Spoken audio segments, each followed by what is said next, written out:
Cette simulation est basée sur la stratégie des intérêts composés. Alors nous achetons 1000 actions. Ces actions ont une valeur d'achat unitaire de 1 $.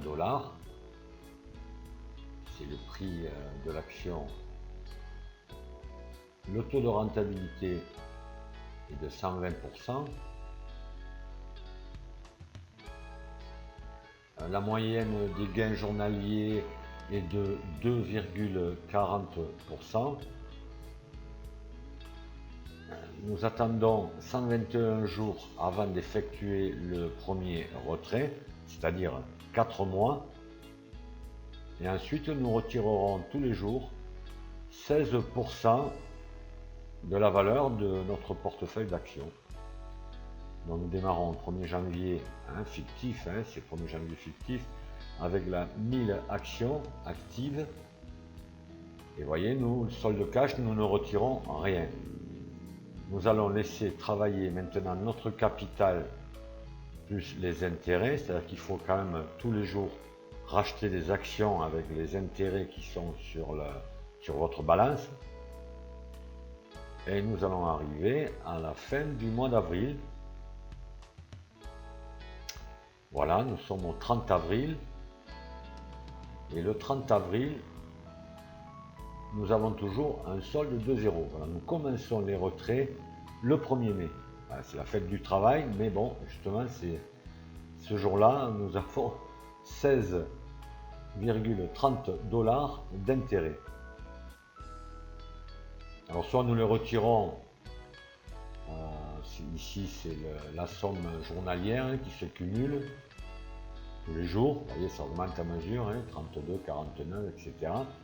Soit nous les retirons en une seule fois à la fin du mois, donc c'est-à-dire le 31 mai. Alors le 31 mai, nous avons un solde de 526,86 $ que nous retirons par l'intermédiaire du processeur et nous l'envoyons soit sur notre compte bancaire, soit nous le retirons avec une Mastercard que nous a fourni le processeur. Donc nous repartons avec la balance à 0 au 31 mai et nous allons voir un mois après, donc fin juin. Voilà, fin juin, nous avons un solde de 524,30 $ que nous allons pouvoir également retirer.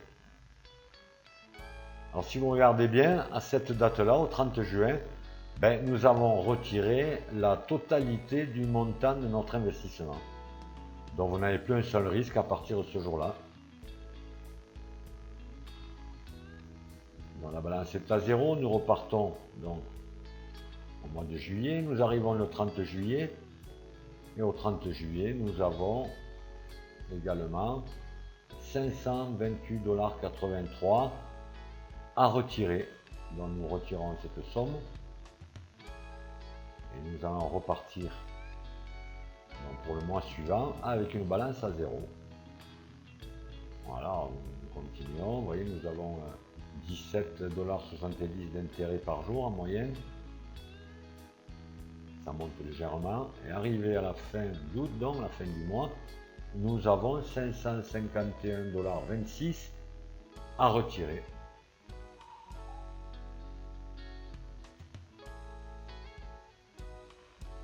Nous repartons de nouveau avec une balance à 0. Et donc nous allons voir maintenant à la fin du mois de septembre, donc 31 jours après, 30 septembre, voilà, au 30 septembre, nous avons 556,75 $ à retirer. Allez, le montant des intérêts journaliers a légèrement augmenté, il est à 18,05 $. Voilà, ça dépend des mois, de 30 jours, de 31, ça varie légèrement. Voilà, maintenant nous allons faire la même opération et voir à fin octobre. Voilà, fin octobre, 544,06 $. Donc nous les retirons.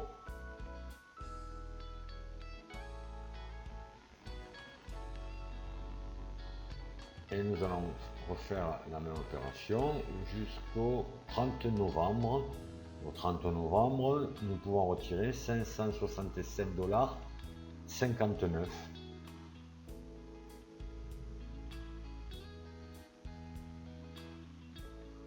Nous effectuons le retrait, nous repartons avec la balance à zéro et nous allons voir maintenant en fin d'année, au 31 décembre, nous pouvons retirer, vous voyez l'intérêt journalier a légèrement augmenté, nous pouvons retirer 573,16 $.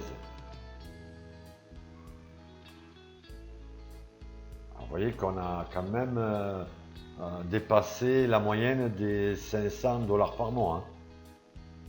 Alors nous allons faire maintenant le calcul de ce que nous avons retiré toute l'année, sur l'année.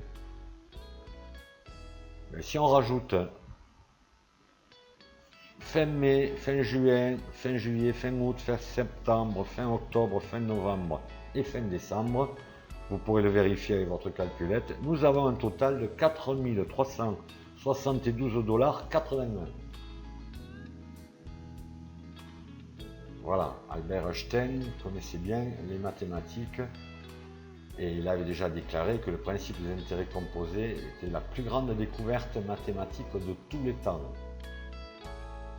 Warren Buffett, c'est la deuxième plus grande fortune au monde, lui dit que l'une des plus grandes forces de l'univers est l'intérêt composé. Voilà, prévoyez d'avance et faites vos propres prévisionnels d'investissement.